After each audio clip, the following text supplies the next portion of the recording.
हरे कृष्णा। कृष्ण ज्ञान में आप सभी का स्वागत है। आज हम श्रीमद् भगवद गीता के अध्याय 2 की श्लोक संख्या 5 से प्रारंभ करेंगे। श्लोक संख्या 5 में अर्जुन कृष्ण से कहते हैं, ऐसे महापुरुषों को जो मेरे गुरु हैं, उन्हें मारकर जीने की अपेक्षा इस संसार में भीख मांगकर खाना अच्छा है। भले ही वे सांसारिक लाभ के इच्छुक हों, किंतु है तो गुरुजन ही। यदि उनका वध होता है तो हमारे द्वारा भोग्य प्रत्येक वस्तु उनके रक्त से सनी होगी। तात्पर्य में प्रभुपाद जी बताते हैं, शास्त्रों के अनुसार ऐसा गुरु जो निम्न कर्म में रत हो और जो विवेक शून्य हो, त्याज्य है।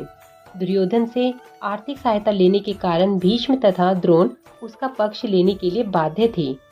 यद्यपि केवल आर्थिक लाभ से ऐसा करना उनके लिए उचित न था। ऐसी दशा में वे आचार्यों का सम्मान खो बैठे थे। किंतु अर्जुन सोचता है कि इतने पर भी वे उसके गुरुजन हैं, अतः उनका वध करके भौतिक लाभों का भोग करने का अर्थ होगा रक्त से सने अवशेषों का भोग करना।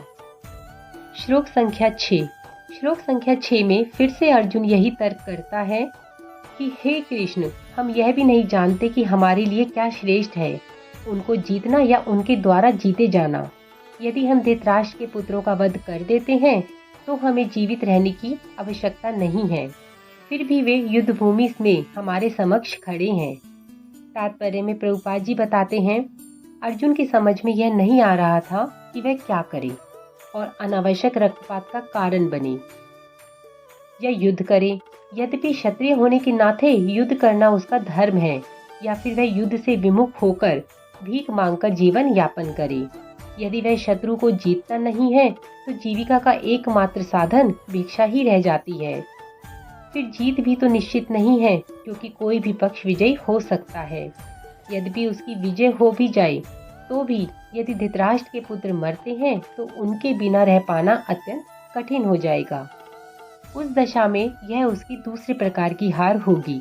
अर्जुन द्वारा व्यक्त इस प्रकार के ये विचार सिद्ध करते हैं कि वह न केवल भगवान का महान भक्त था, अपितु वह अत्यधिक प्रबुद्ध और अपने मन तथा इंद्रियों को पूर्ण नियंत्रण में रखने वाला था। राज परिवार में जन्म लेकर भी भिक्षा द्वारा जीवित रहने की इच्छा उसकी विरक्ति का दूसरा लक्षण है। ये सारे गुण तथा अपने आध्यात्मिक गुरु श्री कृष्ण के उपदेशों में उसकी श्रद्धा, ये सब मिलकर सूचित करते हैं कि वह सचमुच पुण्य आत्मा था। इस तरह यह निष्कर्ष निकला कि अर्जुन मुक्ति के सर्वथा योग्य था। जब तक इंद्रियां संयमित ना हो, ज्ञान के पद तक उठ पाना कठिन है और बिना ज्ञान तथा भक्ति के मुक्ति नहीं मिलती। अर्जुन अपने भौतिक गुणों के अतिरिक्त इन समस्त दैविक गुणों में भी दक्ष था। हरे कृष्णा।